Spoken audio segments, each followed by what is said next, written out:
Rapids mayoral primary election. The following are the candidates in the mayoral primary election to be held Tuesday, February 20th. Those four candidates are Preston M. Seitz, Mac Zacher, Tom Terry Muse, and Nicholas Palmquist. Mr. Seitz is not able, he's a no-show tonight, has not come. And Mr. Palmquist was unable to attend. He had a work obligation. My name is Sue Mitchell, and I am representing the League of Women Voters as the moderator for this evening's forum. The League thanks the two candidates who are present, both for their willingness to run for public office and to appear here tonight as well. So for your information also, the League of Women Voters is a nonpartisan organization and does not support any candidate or political party. I would ask anyone in the audience with a question, please hold up your card with the question on it for one of the question handlers to pick up. Audience members at other locations are encouraged to call 715-423-0441 and relay your question. The phone number is not going to work. Are there other ways? No. Okay, we have already received a couple of questions through Facebook, so I'm sorry, disregard that information about the phone number. Questions are to be directed to the office, not to a particular candidate, and should pertain to issues, not personalities. So questions will be screened and sorted for clarity, directness, and to avoid duplication. Earlier, each candidate drew a straw, and Mr. Zacher will be the person who begins answering questions this evening and actually begins with his opening comments. Each candidate will have 2 minutes for their opening remarks, 2 minutes to respond to each question, and 2 minutes for their closing remarks. The timekeeper will show cards indicating time. They'll have a beginning for 2 minutes, then a 1-minute card will be put up, and if the candidate is still speaking, there will be a stop card at the 2-minute time. So let us begin, and Mr. Zacher, you may start your opening comments. Thank you, and I want to thank the League of Women for having us set up this night. Thank you very much for that. My name is Matt Zacher. I was born 53 years ago in Milwaukee, Wisconsin, or raised in New Berlin, outside of Milwaukee. I went to Catholic Memorial High School. After high school, I went in the U.S. Army for 4 years, right under 4 years. Ended up in the 101st Airborne, and I fought in Desert Storm for about 1.5 years. After the military, I went to UW Milwaukee. I got my master's degree in social work, juvenile corrections. I worked at Ethan Allen School for Boys as a juvenile corrections officer for a time, Wilderness Corrections Program in Utah as a corrections counselor. The job I worked before I came here was Mesmer Catholic Schools as a school social worker. And then I married my wife, Jenny, and we moved up here in 2005 to Wisconsin Rapids. Since then, we've had 4 children, Martin, Lydia, Simon, and Vivian. At that time, I joined as co-owner and eventually CEO of Express Recycling Solutions until present. We have about 12 employees now that we work closely with to build that business. During that time, I also was president of Sustainable Operations and Recycling, which was a 501c3 that we opened, a group of us opened and developed for nonprofit work in recycling. I was on the board of directors at the Heart of Wisconsin. I was the chair for 2 years of the board of directors, Heart of Wisconsin. And then I became alderman in 2001 for the 3rd district, and I am still alderman to the present. Public Works Committee, I served for the first year, and Finance and Property Committee as the chair for the last 2 years. And I look forward to serving in any capacity that I can. Thank you. Thank you, Mr. Zacher. Mr. Muse? I would like to open with Sue. I want to send my condolences to the legal women voters. Gloria Kubishak was my neighbor. I know this year you recently lost her. She was a wonderful neighbor to have my entire life. My name is obviously Tom Muse. I am a natural born and raised resident here in Wisconsin Rapids. I was born in the house that I live in now. I purchased it from my mom in 2004. After attending multiple different schools, from St. Lawrence to Meade School, Emmanuel Lutheran, I'm a graduate there. Also going to West Junior High and Lincoln High School, where I also then joined the military in the United States Marine Corps. I joined a special operations unit called FAST Company, which stands for Fleet Anti-Terror Security Team. I was part of that unit for the entire time I was in. We caught the end of Desert Storm and became into Iraqi freedom.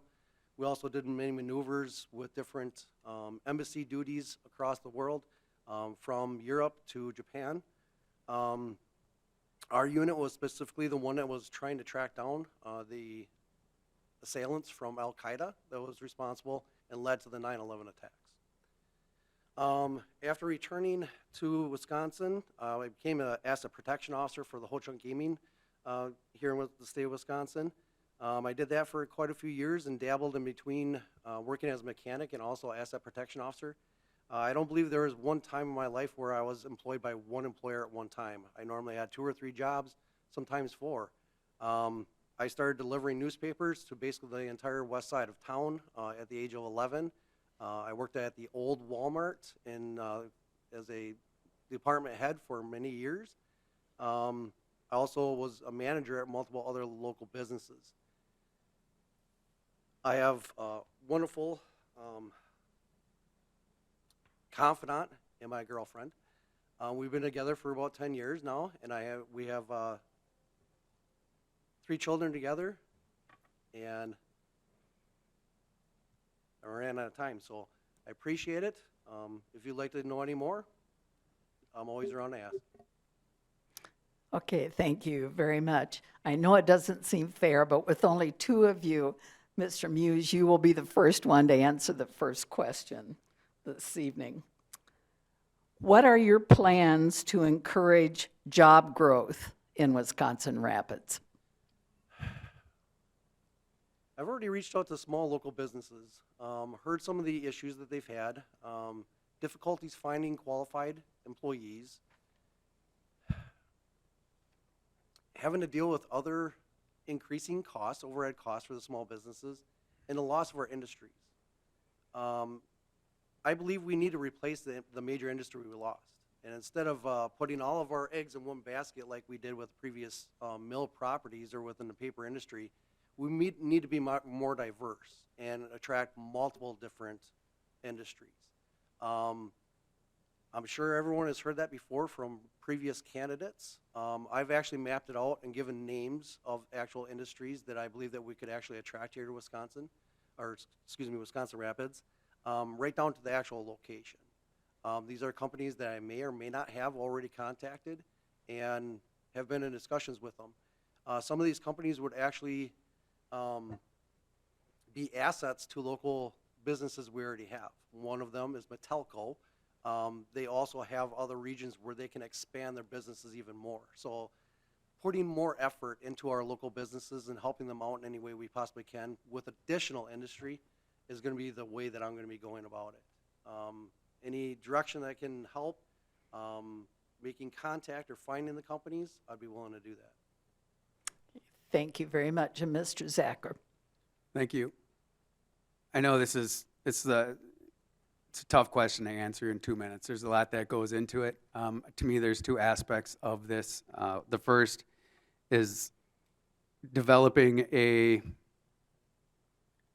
investment program, bringing the organizations together that already exist in our community, the schools, the high school, MSTC, Chamber of Commerce, the city, the foundations that exist, and be able to design a program that more comprehensively helps young people and people who are already out of high school. It really doesn't matter what age they are, but we can do a much better job teaching them what it takes to start a business, to be able to get the funding for that business, to understand the legalities to it, the accounting to it, and really propel them forward. And especially with our younger people that we're educating very well in our community, to send them out to schools and other communities to help them build their economic development programs is what we want to try to curb and bring them back to our community, bring our kids back to our community, invest in them here.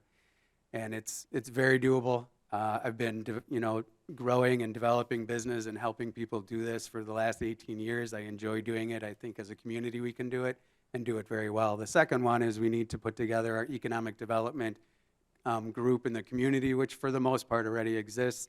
Kyle Kearns does a real good job being a part of the city and bringing in people to be able to talk about it, to bring in the smartest people in our community for the banking and the legalities and the accounting and everything that goes along with it, so that when we do bring in businesses that we're advertising for, we're ready to go with the right people at the table so that we can get them set up to come into the community and get started. Thank you. Thank you. And you will be starting this question, number one. It is, explain your qualifications and experience to oversee and manage a $40 million operation with over 200 employees. Thank you. So, to a large extent, this is what my job was for the last 2 years. As the Finance and Property Committee Chair, it was my job to oversee the budget and try to dive into the departments as much as I could. The downside is, as an alderman, you only have a certain amount of time to be able to invest your time into being a part of the city, because it's a part-time job and you have to work your main job in order to make a living and take care of your family. So with becoming mayor, it would give me, 50, 60 hours a week to be able to dive into the things that I need to in order to understand better the things that can be done in order to shrink what we need to fit into it within the budget, to bring our roads, which we are borrowing money for. We would like to get that into the operating budget. So these are all things that I've been working with everybody within the city on, outside the city, in terms of what I can learn from everybody that's involved in it. It does help my, again, previous 18 years of working a business that has a sizable budget, not anywhere near the budget of the city, but definitely has given me the experience in doing that and working with the amount of employees that we have, and then getting to know the city people as much as I can in the time that I had has well prepared me to handle this position. Thank you. Okay, and Mr. Muse, and any time you want a question repeated, just let me know. All right. I believe I remember it. So my qualifications to operate a $40 million operation here is, first, I do have business background, both in business management from Central Texas Tech, and also as a small business owner here within Wisconsin Rapids formerly. I also understand how to establish our assets from liabilities. We do have that size of a budget, but there's honestly things inside of that budget that are not making money anymore. They're just not a profitable portion. And that's taxpayer money that needs to be accounted for. We have multiple different properties throughout Wisconsin Rapids that is actually owned by the city administration that are in need of repair. There's multiple different locations that are new that should be easily making money, and they're not, because we can't operate them during enough of a portion of the year to be profitable. We need to look at each individual property in Wisconsin Rapids and see if it's an asset or a liability. As Matt had just mentioned, our council members are part-time, and they don't necessarily have the time to figure out all the responses and get the information. That's another thing I would actually be presenting as mayor, is to go, instead of a 1 month period of education, it'd be a fixed 3 month thing. So each member of the council would have basically 3 months to research the information, reach out to the public, find out what they want, actually have things checked to see if they're actually constitutional before it actually goes to a vote. And I believe 3 months, they're gonna get a lot better timing of figuring out information, and that's gonna draw a lot more attention to our budget. So instead of just at the end of the year rushing in to do our budget, we're constantly doing it as we go through the entire year. Okay, thank you. And the question for you will be, what is your stance on the proposed ordinance that allows non-licensed drivers to operate ATV, UTVs on city roads and streets? Oh, very good question. Obviously, I'm a supporter of the UTV, ATV road usage. I do believe under the direction of the DOT, in order to operate anything on the roads, you have to be licensed. Now, there are special directions for individuals that are under 16. If they're accompanied by an adult, they can operate at younger ages. Again, this is something that Matt had brought up when it came in front of the council, and we discussed even after the meetings. Again, going back throughout my life, I've operated UTVs down as young as 8 years old. My children are operating as young as 5 years old. As long as they have the right direction and safety equipment, it can be done safely. If we compare the accidents that are happening with UTVs or ATVs compared to motorcycles, it's no comparison. There's been a helmet discussion requirement in the state for how many years that have been fought in litigation, and today most motorcyclists do not have to wear a helmet. But in the UTV the direction, they do need to. It's a much safer actual mode of transportation than a lot of people think. Now, we also need to attract that to town because the industry of snowmobiling has been lost because of the low amount of snow that we've been having here in Wisconsin for continuously over the last 20 years. We need to have that revenue replaced with something else. And the UTV, ATVs is projected to bring in approximately $2 million of area revenue.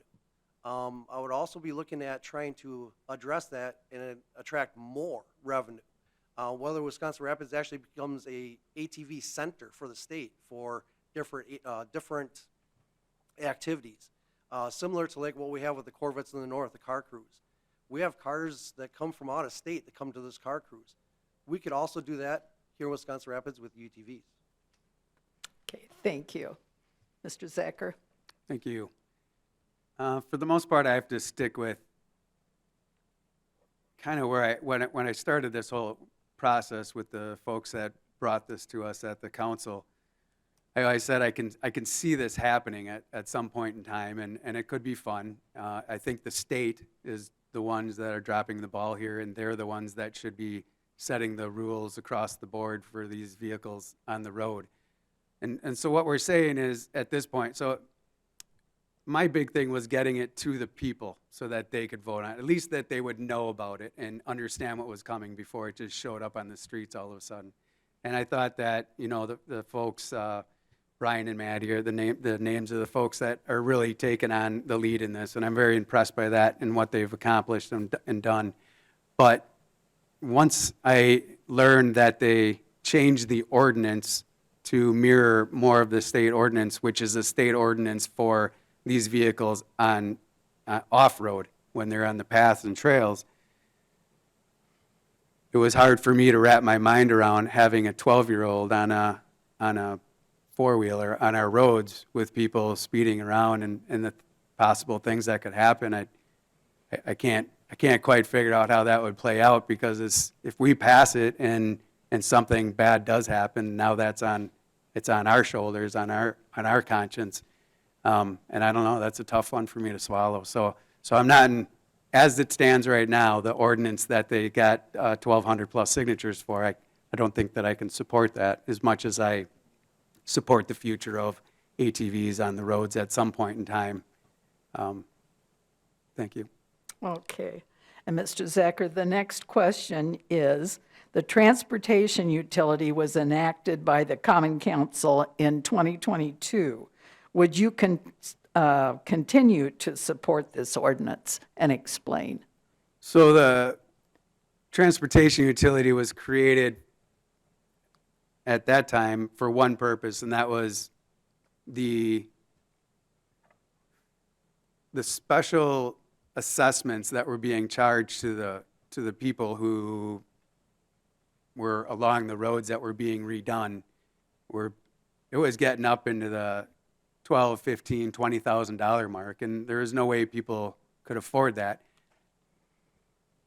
In our opinion, a lot of times it was older people that were getting charged with this, and it's as much as they paid for their house when they bought their house at one time. So it was just getting out of hand. So we created the special assessment to not go over $500,000, which was what the special assessment at that time was kind of topping out at. So it was everybody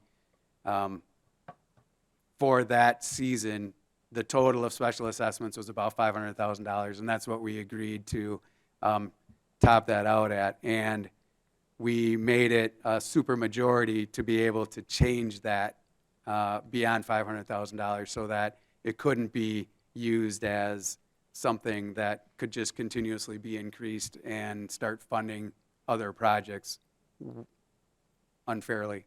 So we tried to do what we could to safeguard it as well as implement it so that we could fund the special assessments through everybody a little bit per year versus 1 year people getting slammed with those huge bills. Thank you. Okay, Mr. Muse. The transportation utility, there was something I've looked into over the last year, and there's been a couple of different cities and towns in the state of Wisconsin that have actually questioned this. In the town of Buchanan, the utility was actually taken to litigation with the Supreme Court. In November, they did come back saying that the utility was unconstitutional. So I would not be interested in continuing on with that utility. I also realize that the special assessment also costs individual property owners a significant amount. As Matt had just said, with the $500,000 limit that they kind of put in there, that number comes up quite a bit. And it's one of those things of getting down into our budget and actually looking at it. One of the last requests, as the current mayor's, Mr. Shane Blazer has announced that approximately $500,000 is available within TIF money to hang some lights on our bridges. Now, are lights on our bridges more important than actually putting in sidewalks or paying for that fee from our taxpayer money? That's why I'd like to really dive into each individual cost that we actually have. I know because I live in the neighborhood where these fees were actually attributed to the local residents. And in order to pay their fees back to them, they're basically just leaving them a portion of the amount off of their utility fee or bill each month. Most of them will never receive back the amount of money that they paid in. That's unreasonable to be asking from any citizen here in Wisconsin Rapids. It's whether or not the city assessed that streetway needed sidewalks. It was in a region where the schools had shut down.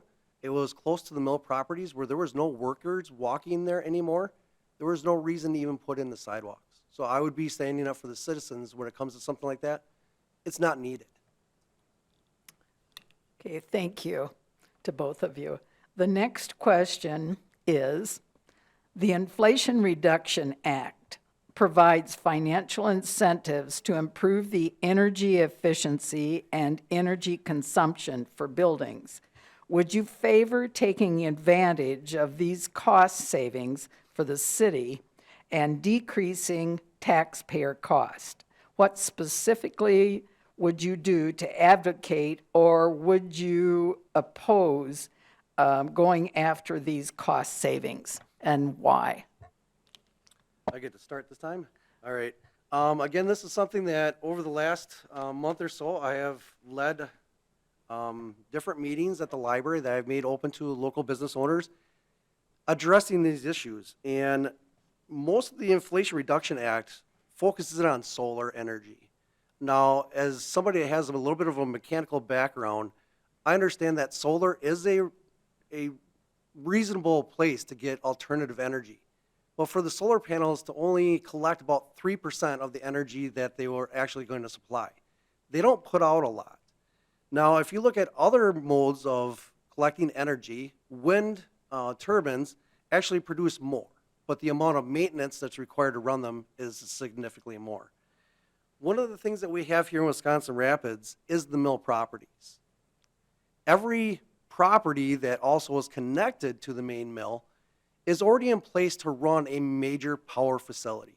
I believe hydroelectric and natural gas is still the number one and number two forms of collecting energy, and we have them already in place.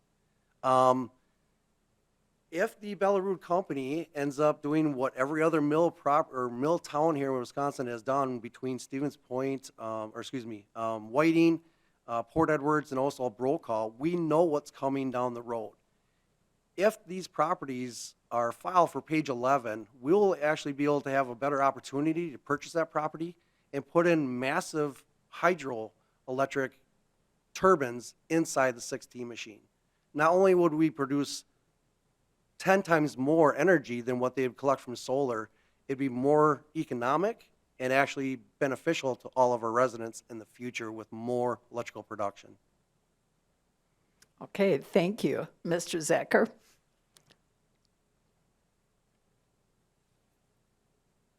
The first place I would start when it came to understanding the electricity in our town would be talking with WWLC. They are the professionals. They know the ins and outs of everything that is going to be able to make money, save money. I know there's talk of more solar panels and what can go up, but I would bring them in because they are the experts at what they can do and what that's going to look like. When it comes to the hydropower, like, it's here, but it's a tricky situation, and it's not as simple. We can take those dams and turn that into power for our towns. That is highly regulated and highly, there's a lot of fighting against it, and the people that know how to run that, they're not around as much anymore. It would be a huge undertaking to be able to do that. But at the same time, if we can keep those hydropower plants working, that would be great for whoever can use that power. But it's not something that can just be a switch can be flipped and the city lights go on. There's a few other things that, since I have some time yet, I just want to clarify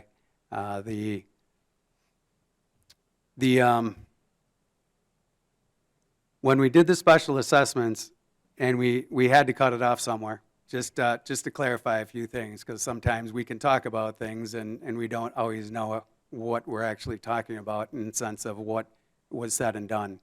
And that's why, I always encourage everybody to come to the meetings and kind of see what's happening and hear firsthand.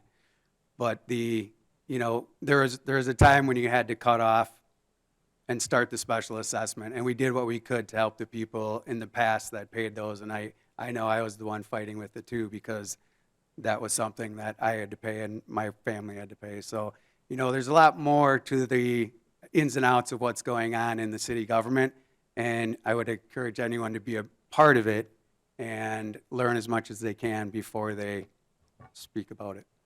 Thank you. Okay, thank you, Mr. Zecker. Okay, and the next question is, the Macmillan Library is listed, I'm sorry.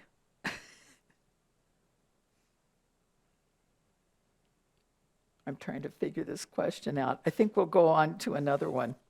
The next question is, how would you address the housing needs for homeless and the underhoused in our community? And what grant and other funding might be available?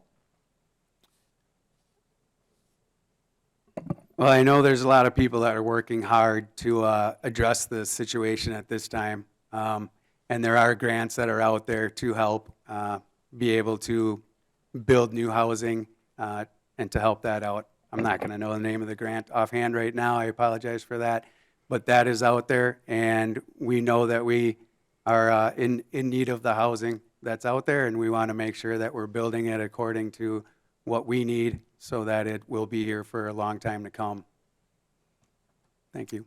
Okay, thank you, Mr. Zacher. And Mr. Muse? Yes, the homeless housing. It is a big issue here in town. And just today, I actually got a call from Wood County asking for placement of a 15-year-old boy that was basically separated from his mother, and they had no place to put him because the foster system is basically full.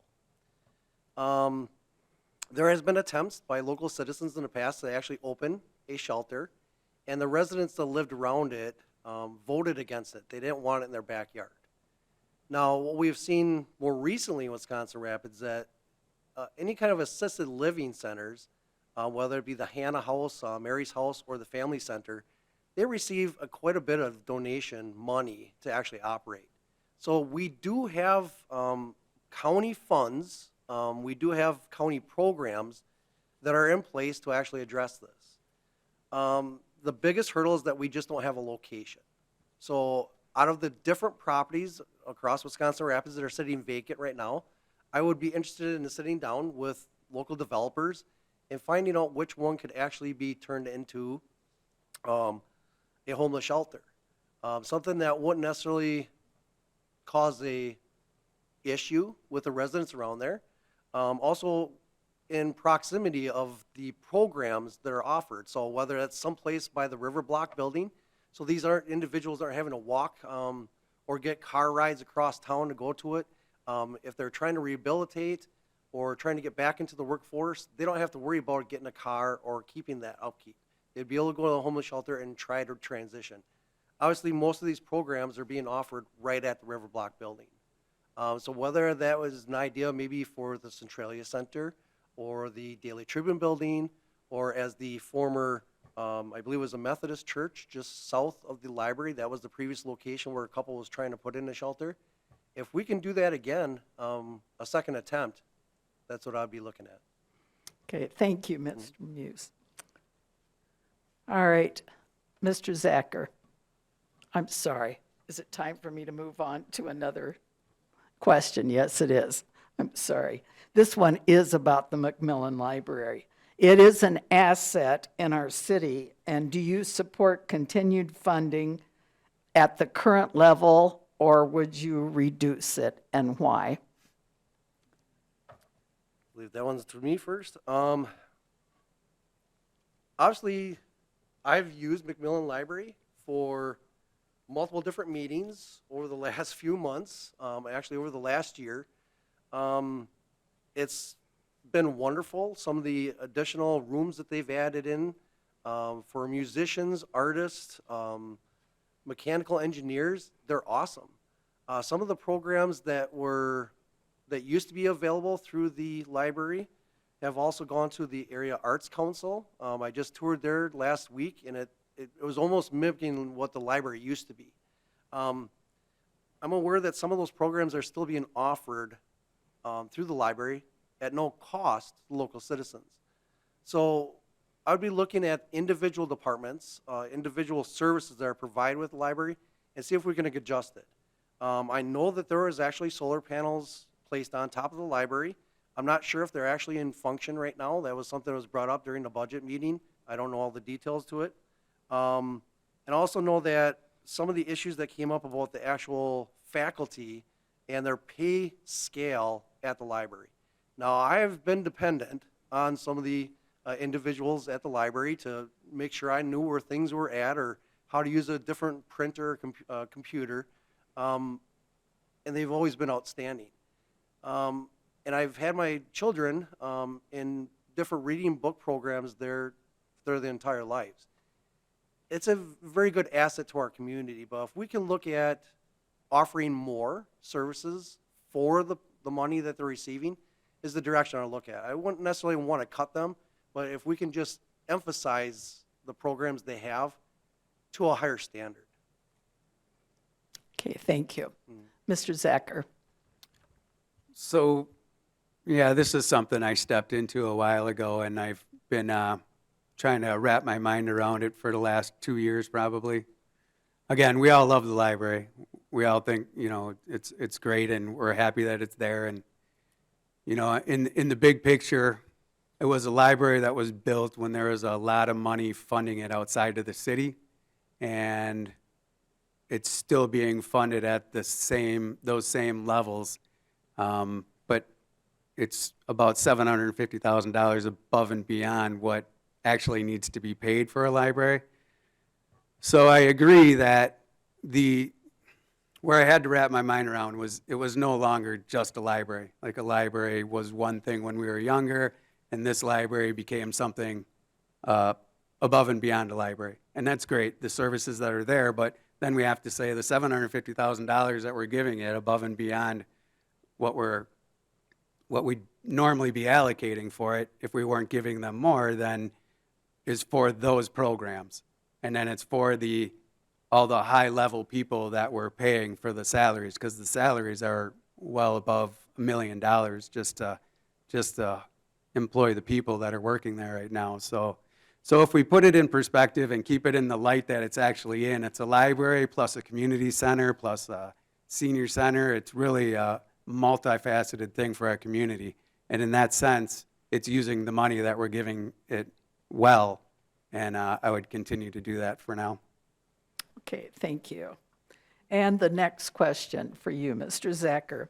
What would you do to understand the expertise of each department head and what that department head brings in order to effectively run a city of our size? Yes, thank you. I believe that the department heads that we have right now are excellent, and they're doing a great job with the tools that they're given by us. So they don't really do anything outside of what the city council, who are the elected people from the community, from the residents, they elect us, and we try to help them make the decisions. And we put into effect, we vote in ordinances, we vote in codes, we vote in zoning. And a lot of times we don't always know how those things are going to play out until we actually put them into a real life situation.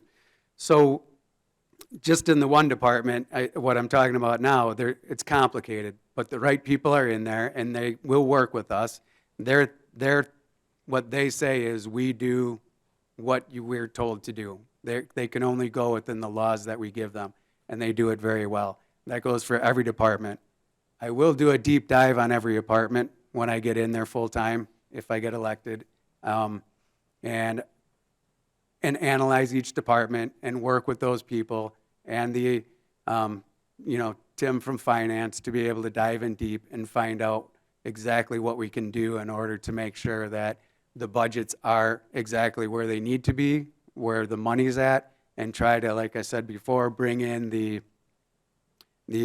new road construction underneath the operational budget. That is my goal, and I'm going to work extremely hard on figuring out how to make that happen. Thank you. Thank you. Mr. Muse. All right. Will you ever remember the question? Sure. I am naturally kind of a jack of all trades. Basically, the old saying is, I'm a jack of all trades and master of none. I'm very diverse. Obviously, I'm very mechanical. I can do things with my hands. I also know some of the technologies that are available today within social media. I've ran 3 successful YouTube channels over the last couple of years. Also with my younger children, seeing the different advancements that they're having to deal with the COVID pandemic and schooling at home, I'm also aware about that. Now, each department that I've looked into, I also have experience actually doing the jobs. Whether it's the street crew, Paul Vollert and I actually went to school together, so we're very familiar. We've both, picked up a shovel or worked and operated heavy equipment. So I'm very familiar with what they're actually responsible to do in that department. Along with the police department, I have experience being in that type of field. There's definitely some input that I can bring in, and I can understand the language that's used within the department. Again, I guess I've never been a fireman, but throughout my years, obviously I've been a first responder to understand what type of things they're going through. So with their statewide request for mental health professionals, it's something I would definitely support for our local firemen or EMS services.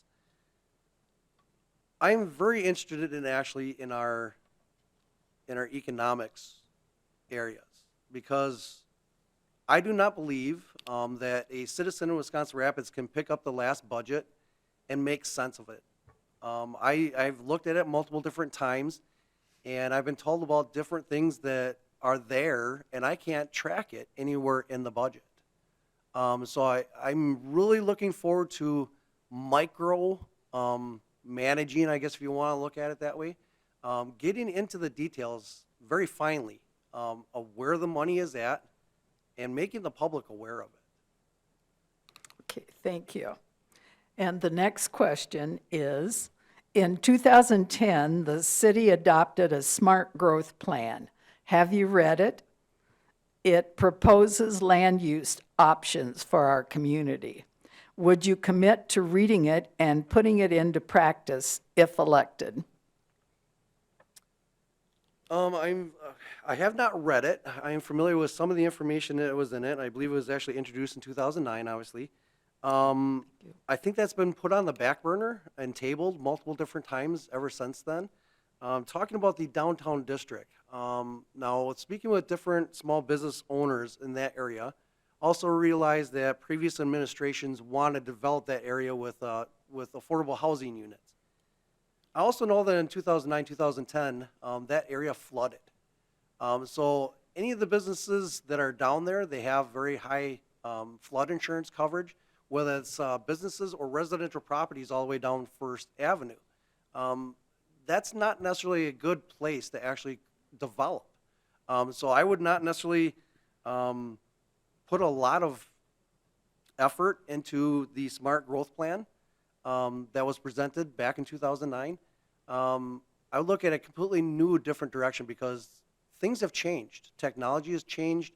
The type of industries that are available, the types of businesses that we have are also new.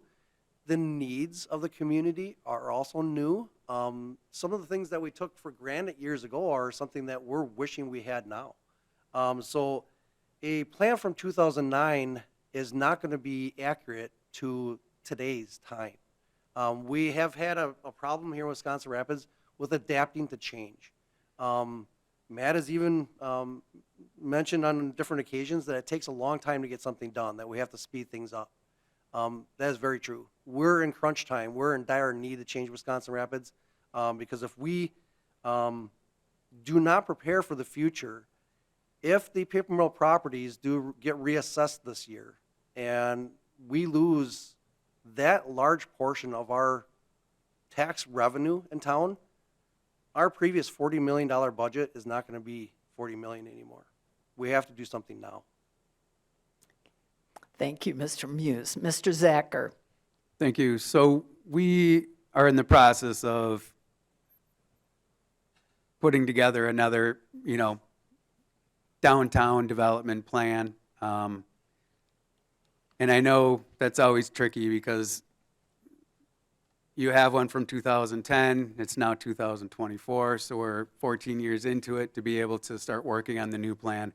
What I'm encouraging our community development department, Kyle Kearns is in charge of it, just talking and working towards using the technology that we have today to be able to say, this is our plan today, but as we change the downtown, as we change the city and we make developments and we make progress, how do we put that into the existing program so that every year or every month it's updating itself so that it's always a current program, so we're not spending more money on a new plan when we never really completed the old plan. So every year we want to focus on just being able to upgrade as we're changing things, as we're redesigning the downtown, the roads that are there, to be able to upgrade it every day if you want in our program so that we're not wasting money on new plans and starting from scratch. And that's what we're working on right now. We're in the process of getting that set up, and hopefully that becomes a reality so that 10 years from now we're not starting all over again. Thank you. Okay, thank you. And the next question takes us a little bit outside of the topics we've covered so far. This person is asking, regarding people illegally crossing our national border and perhaps ending up in Wisconsin Rapids. How would you handle that situation?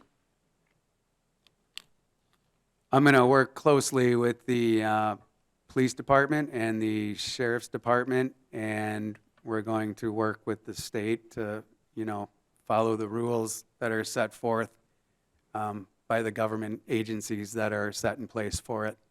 Outside of that, it would be out of my jurisdiction. Okay, thank you, Mr. Zacher. Mr. Muse. I know for a fact that our local departments do not have the training needed to have to deal with that stuff. Our southern border security guards, they go through multiple different training exercises, and that's our main focus. With the law enforcement officers, both here in Wisconsin Rapids and the county, they have a very small introduction into that, whether it be crowd control or riot control that we noticed in the last presidential election. Those are also things that I have experience in. Now, as I've been around town, I've spoken with some individuals that maybe I questioned are maybe illegal immigrants, let's put it that way. And it seemed like that they were much more in tuned to the American political system. When I said, or asked them, would say, what's important to you? They'd be like, just don't turn into Mexico or, southern countries that they came from, because they know how bad it can get. No, I believe if the proper channels are followed to come into our country, I'm for it. I love our country, and I wish that everybody in the world, if they seek out to be a free human being in this world, please come to us. But it has to be done legally. Now, I realize that there has been buses and planes flown into our area with these individuals and just dropped off. This is something that our state has not taken the stance on, where other states are actually taking their local National Guard units to the southern border. It is above my head, but it is something I would strongly, as a mayor here in the state of Wisconsin, to call up Mr. Evers right now and say, hey, what are we doing? We either cannot accept these individuals into our communities, or you have to send them down to at least keep them legal, keep them to go through the process. So with that. Okay, thank you. And the next question is, in June 2023, Governor Evers signed into law the bipartisan Act 12. How will the revenue sharing changes that were in this bill impact the city of Wisconsin Rapids?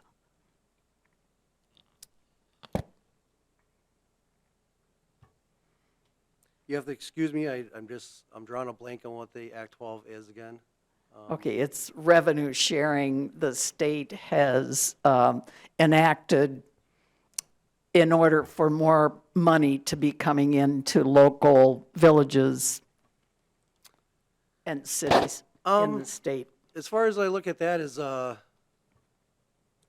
going through the budget here this last fall, or listening to the budget being passed, is that we have a limit, a levy limit of what the city of Wisconsin Rapids can do.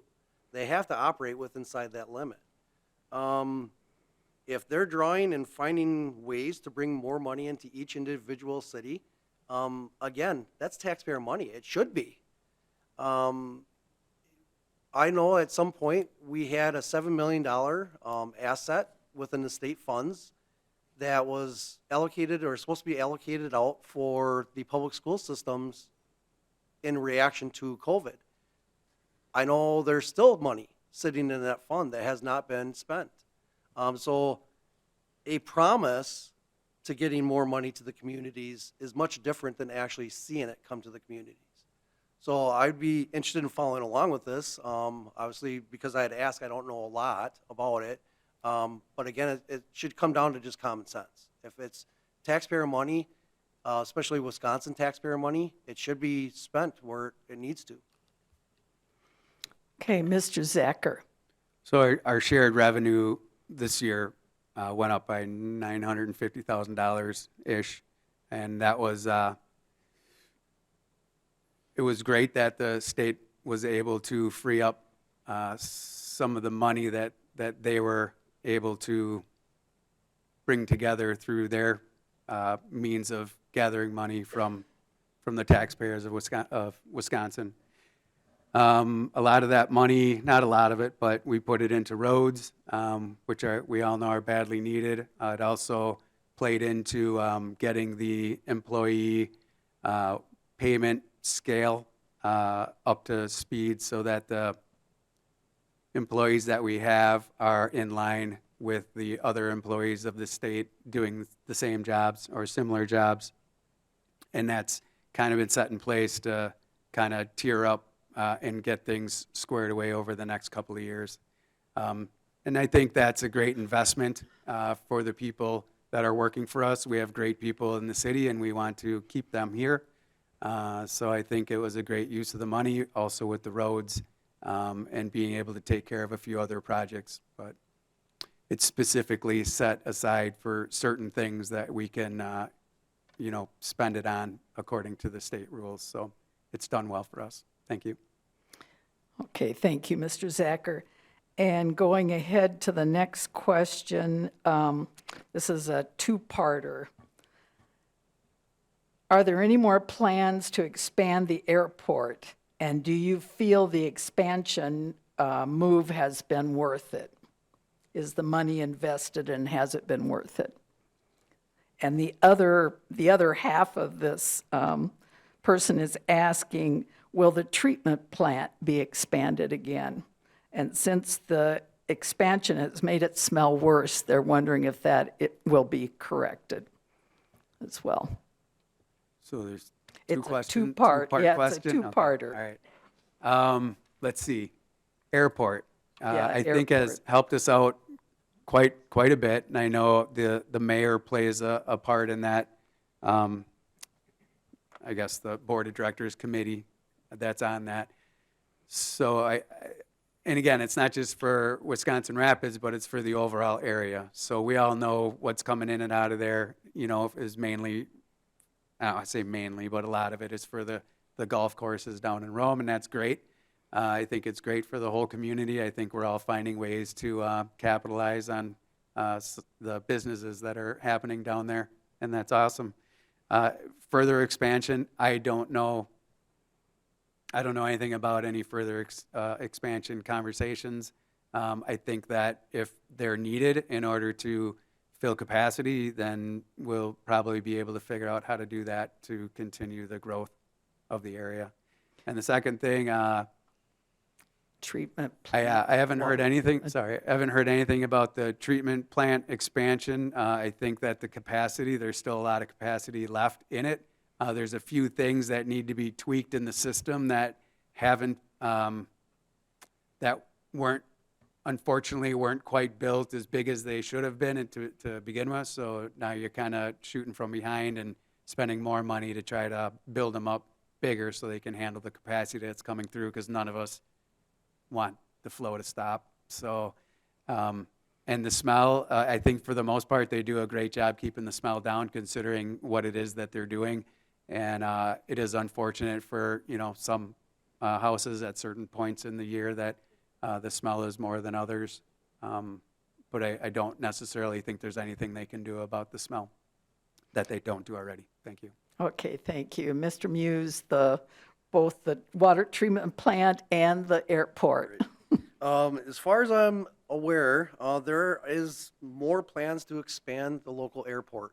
They have also had local residents around the airport trim some trees because of the size of the aircraft that we have coming in now, mainly for the business being done with Belarus here or with the golf courses south of town.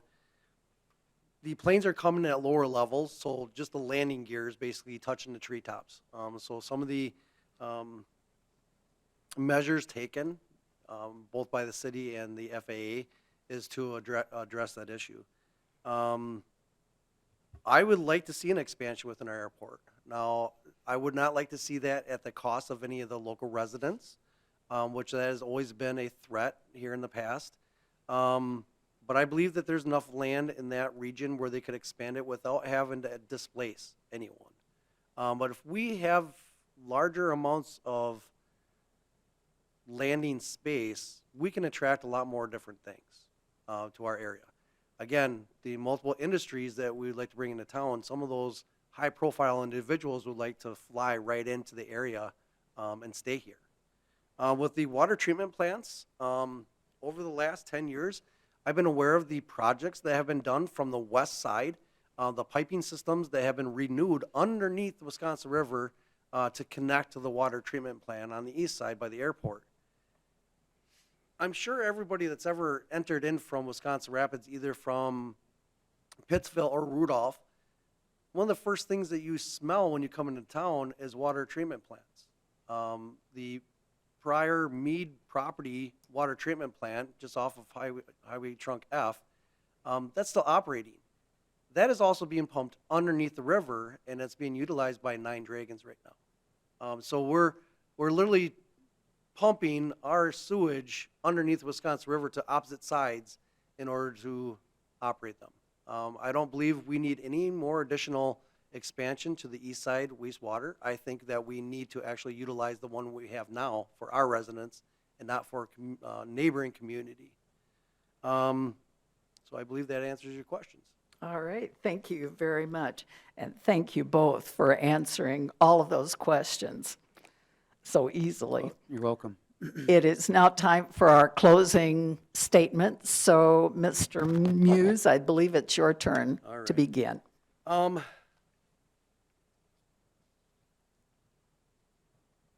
It would be an honor for me to represent the citizens of Wisconsin Rapids from the seat of the mayor.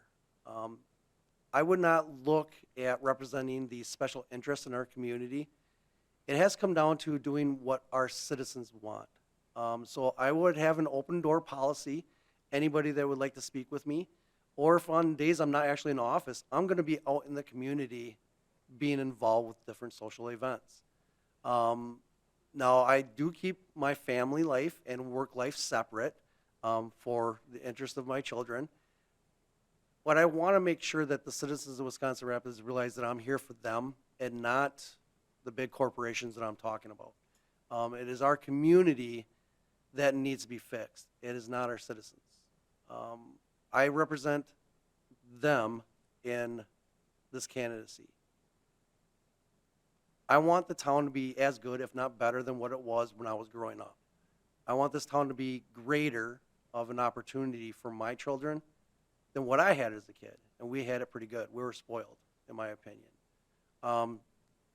Now, even though Matt and I might disagree on some things, I encourage him to continue being the council member that he is and diving into these things. I take his advice to heart, but I believe I'm the only candidate that is actually representing the people. And that's what I continue to do. Thank you, Mr. Moose. And Mr. Zacher. Thank you. So 3 years ago when I jumped in, what I said was I'm done being a armchair quarterback. I'm done complaining about things that I have no idea what I'm complaining about, or I don't know what's going on inside it. So I got into the government. I was fortunate enough to get elected as alderman, and I've spent the last 3 years actually working and understanding what's going on inside the government, what's going on inside the community, talking to people, building relationships with everybody, the citizens, the small businesses, the big businesses, the government employees. This is about all of us. This isn't about one versus the other and it's all your fault. And this is all about us working together as a community. And I'm the guy that will commit myself to doing that. I'm already good at it. I have spent a lot of years learning how to communicate effectively with people, hearing both sides of the situation so that I can get all the information and speak intelligently about it instead of coming to conclusions that aren't based on reality, so that I can help everybody make the proper decisions and then bust my tail to work hard to make those visions a reality. that's why I should be your mayor. Thank you. Okay, thank you very much. And thank you for the two candidates who showed up this evening, Mr. Zacher and Mr. Moose. Very glad that you did. I remind our listening audience and the audience that is present here tonight that there are 4 candidates on the ballot. They are Preston M. Seitz, Matt Zacher, Tom Terry Moose, and Nicholas Palmquist that will be on the ballot. Thank you to Wisconsin Rapids Community Media for airing this forum. This forum will be rebroadcast. You'll have to check your local listings to find what the days and times are. Wisconsin Rapids residents, the primary election is Tuesday, February 20th. So don't forget to vote. February 20th. All right, thank you all. Thank you.